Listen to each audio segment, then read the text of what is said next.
Well, I do want to remind viewers that if you have a question for any of our panelists here today, be sure to give us a call or also email us at ask@ksmq.org, and we will do our very best to answer that question. Weather is certainly one of our favorite subjects to talk about. And during our remaining time together, we'll have our guests share some of their most interesting weather events. And we'll start right here with a quick tape. In addition to being a common topic of conversation, weather can also be fascinating, frightening, and quite dramatic. Our region experiences many of the most extreme weather events such as floods, tornadoes, drought, hail, and more. There's no doubt about it, weather is rarely dull. All right, Don, we're going to let you start with your most interesting weather event, and it's actually one we've talked a little bit about already, but go ahead and share with us what... All right, I sent a few slides in, and so to make climate change digestible for the public, I sent a few slides, and we'll quickly go through these. This is a slide showing the decrease in the areal extent and the volume of glacier ice around the globe from 1980 to the present. And I want you all to see that it is decreasing drastically. The black line is all glaciers, and the red line is some reference glaciers. Next slide, please. Can't talk about it. There we go. All right, now this is an increase in temperature across the globe, including the oceans, from 1880 to roughly the present. And I want you all to see the trend that is there. It is indeed increasing. There's a spot between 1940 and 1980 roughly where it decreased, but we've been on a pretty steady increase since 1980. There are indeed anomalies that go up and down, but I wanted you all to see that. On the next slide, let's see what that one is. This is differing the temperature changes since 1880 by the northern hemisphere in red and the southern hemisphere in the blue. And in general, the southern hemisphere is a little bit cooler because there's less land. It's all ocean observation. And it's harder to heat up and cool down water. It retains heat a little better. The next slide. And I'm going very quickly because I have only 3 minutes to do this.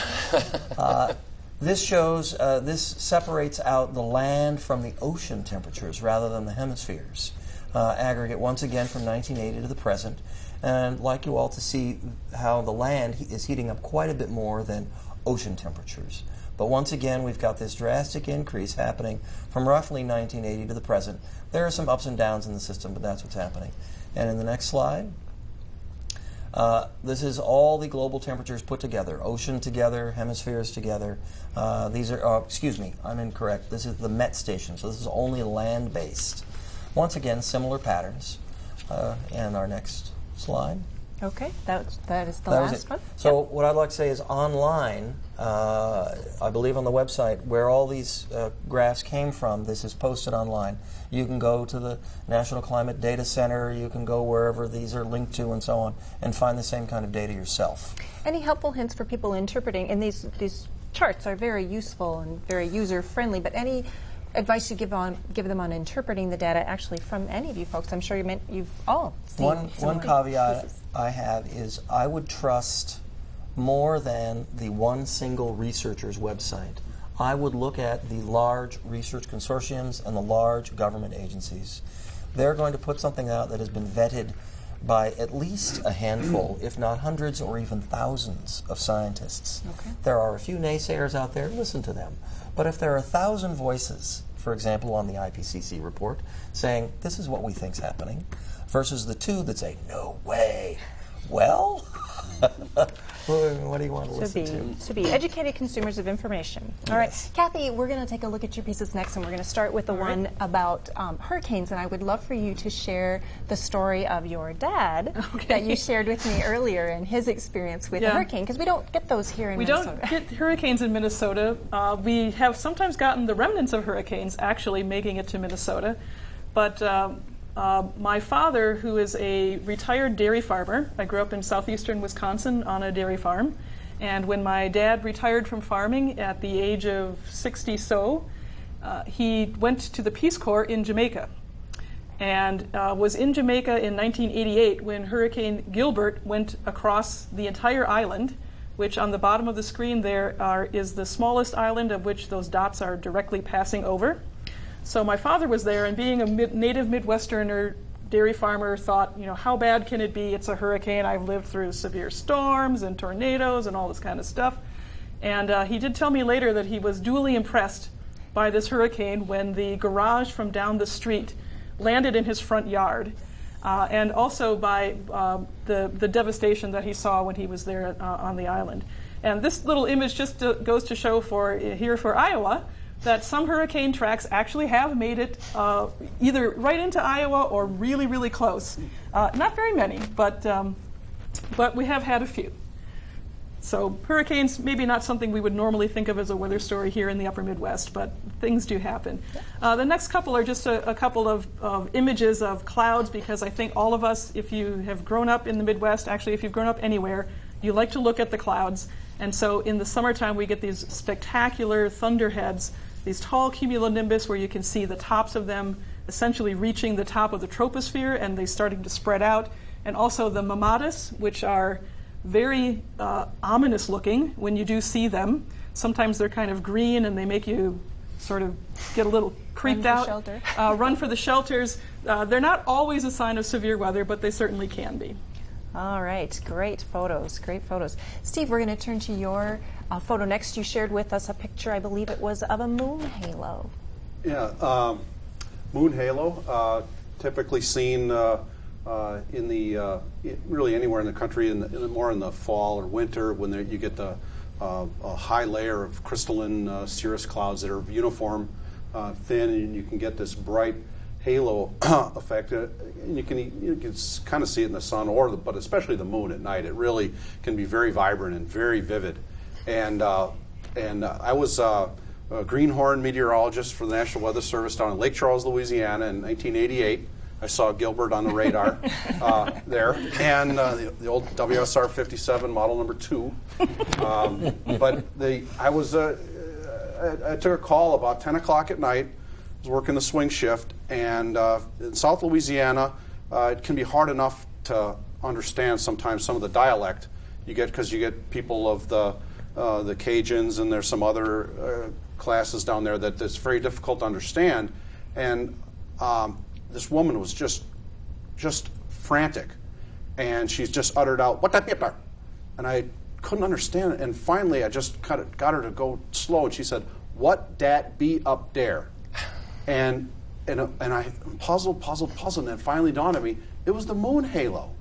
And she thought something bad was going to happen. So the superstition. So if you've ever been down to New Orleans and gone in some of the French Quarter, there's a lot of voodoo and things like that. And so this halo really had her unnerved. So what most people thought was very beautiful, she was frantically afraid of the halo. So as a greenhorn meteorologist, I learned it's not just the tornadoes. It can be anything out there. Yes. Well, and you also brought with you a sign that our folks in the region may be able to see in the coming months and years. It's been a new highway road sign that was, the National Weather Service had a lot of work in getting this done, called "When Flooded, Turn Around, Don't Drown." And so local communities can purchase these. It's in the Federal Highway Manual, and they can get these signs in areas that flood a lot when it rains, because we know we can't build all the roads around that. And my flood story is, I'll be quick about it, was the July 23rd, 1987 Twin Cities flash flood. Twin Cities had about 12 inches of rainfall across the southern part of the metro. I happened to be at the Ordway Theater, which was fairly new at that time, seeing South Pacific, and in the first act, it sounded like timpani started playing. And I'm thinking, there's no timpani in South Pacific. And then intermission, went outside, and it was just flashes of light and everything, and just thunder and torrential rain. Thought nothing of it. Went back in. Continued the whole second half of the musical, and we went back out, and we had to go get the car, and we came back, and listening on the radio, roads were closed everywhere. Everywhere. All over. And we had to drive from St. Paul to New Hope, which is on the west side of town. We ended up having to. 94 was flooded in town. We had to go north to 694 and then come all the way around the town, and then to find out all the roads were flooded to get to our house. We turned around and then drowned several times. Finally got home, and it was flooded at home, And and there was water in the basement. So it's And just, what a great segue to Ellen's question as well, because he is going to share with us a little information about 100-year floods and how it doesn't take 100 years to see them anymore. I try to be a little quicker on some of these things than my friend here. One day I stopped to talk right in the middle because I heard the wind change direction as I was speaking. And I said, I am now done speaking, and if you live east of here, head home as I'm going to. If you live west, you've got another 20 minutes. And everyone thought I was kidding, but I did go out the door. And people that didn't leave right with me did not get home that night. Oh, all right. Well, let's run through these We are quickly seeing then. a lot of changes. We put weather stations into Iowa. In 1893, we put in 35 of them that are still there. Those first 4 years, we had 60 days with precipitation during the year. During the past 4 years, we've had more than 120 days with precipitation. We're now getting twice as many rainy days as we did 110 years ago. And across the country, you see the larger the black dot, the greater the increase in the amount of precipitation that's received in the area. The open dots have less. The blue area is the area of the U.S. that has received about 10% more annual precipitation than back in the 50s. The red areas actually got a little drier. For Florida, the hurricanes quit. And this changed our floods. On this chart, you'll see a black line near the bottom that's sloping up. That's the average annual flow of the river, the trend line. It has exactly doubled in northeast Iowa and southwest Iowa and southern Minnesota. And here at Austin, look at the right. These are the flood years. And in the right-hand side of the picture, there are twice, 3 times, actually 6 times as many floods in that 30-year period as the previous 30 years. 10% more rain, double the water in the rivers, and 6 times as many floods. We'll let this be my last slide. All right, very good. But this means that 100-year floods now are expected every 17 years. That would be something like 1993 and again in 2008. Wow, that is a lot. Peter, you brought some pictures for us that have to do with snowstorms and some lightning. So let's take a look at some of those. Oh, there's a good lightning picture. Unlike southeast Minnesota and Iowa, in the Twin Cities, we're in a bit of a drought. We're in a severe drought, and this is from 1998, which is probably one of our last real big severe seasons we had in the metro, with lots of storms during the season. This is one of them. This is on my deck, and I had an old pawn shop camera, and I just left the shutter open and just waited for lightning to hit, then closed the shutter and crossed my fingers, and I got a good picture out of it. So it was one of those kind of lightnings that just kind of fork out across the bottom of the thunderstorm, and quite a nice display. So it's before digital camera, it was pretty good. And this is just I love some winter pictures too, because any meteorologist worth their salt has a whole shelf full of cloud pictures. Trying to take a good wintertime snow picture is a challenge, and I did my best shot. And this was just a run-of-the-mill, like 10-inch snowstorm or so. This is in the middle of it, and what I've been trying to do over the years is try to take a picture when it's snowing the heaviest, because it's so hard to show up on film. It's hard to get anything below a quarter of a mile visibility, just falling snow, not blowing snow. So I gave it my best shot there, and you can't see the flakes, but you can kind of tell. And I had to throw in one picture of the Halloween blizzard. It's interesting, if you go to the Historical Society in Minnesota and look up Halloween blizzard 1988 or 1991, you'll have 0 hits because it's not historic yet. You have to wait a certain period of years for it to be historic. So when we try to do recaps of the Halloween blizzard, it's very hard to find pictures because we don't have any. And this is the best thing I could come up with is my brother-in-law shoveling. And what's interesting about the pictures, you notice the pavement is perfectly clear because it was still warm. And that was one of the biggest impacts after the storm. The days after that was, Steve will attest, is the washboard road. So it happened after that. And with Iowa, that was the costliest ice storm in history, I think, was the Halloween blizzard. So, and this was just a couple of years ago. I had to throw in a few cumulonimbus clouds in there.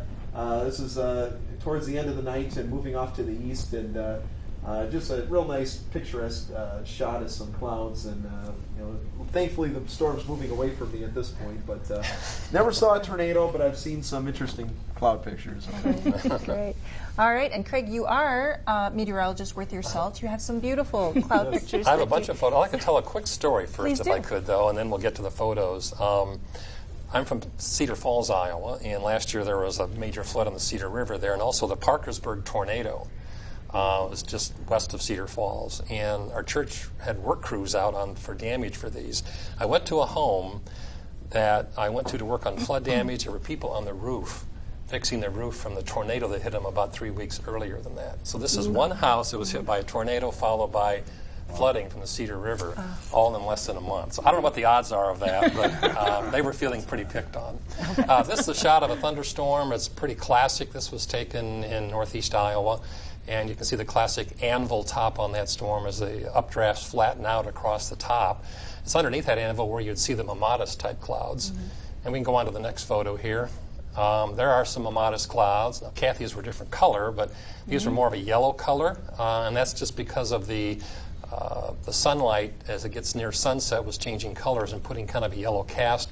Interestingly enough, pilots who have flown close to those, I don't know why they're there, but they were, report those to be rather transparent looking and not dense as they look from the ground. These are some cirrus clouds at sunset, and you can see that the strong winds of loft blown those into kind of like long fibers or fingers, and it's actually a cirrus fibratus cloud because of the fibers in it. So those clouds are always made out of ice crystals. This is a sundog.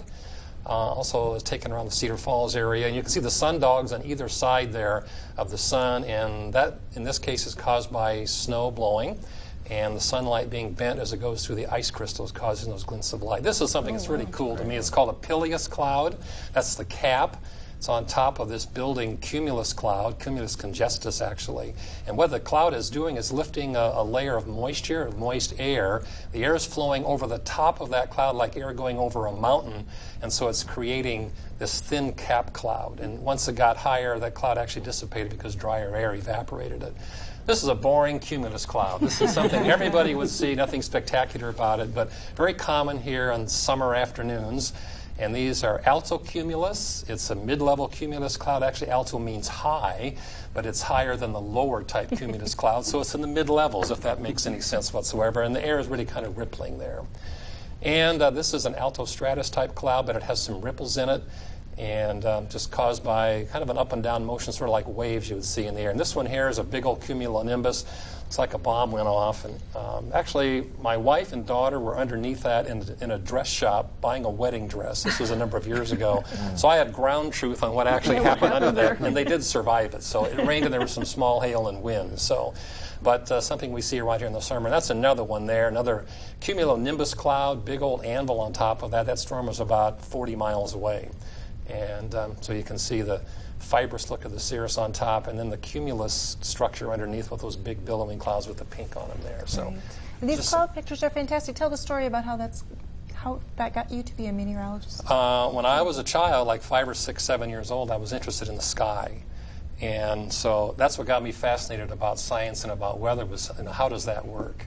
And so that's what got me going. I even had my first camera and took a lot of photographs, and I just have moved on to digital now from film, but I still get the same kind of rush when you look at the different kinds of clouds. Well, I'm so glad all of you were inspired by your various weather experiences to get into the fields that you have been in, and we appreciate you coming to share this information and explain some of this weather, and hopefully folks will be able to share their thoughts with you at a post-program on our blog as well. So some terrific photos there.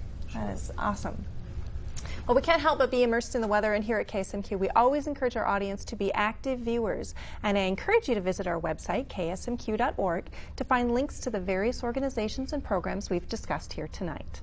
In addition, our panelists will be sharing some additional thoughts on our KSMQ blog. So if you'd like to be part of that discussion, log on to blog.ksmq.org and share your thoughts as well. Also, if you have a weather event photo you'd like to share, please feel free to include it. We appreciate everyone's participation here to help us increase our understanding of the weather events and technology. Thank you to our panelists and to our viewers. I hope you'll tune in next week when Cities on the Move takes a tour of Austin, Minnesota to explain the process of economic development. We'll also meet a native son who has just completed his freshman year at Harvard, as well as talk with Bill Klingerman about the purpose of the Sentence to Serve program. That's Tuesday, July 7th at 6:30 p.m. on KSMQ. Thanks for joining us. Good night.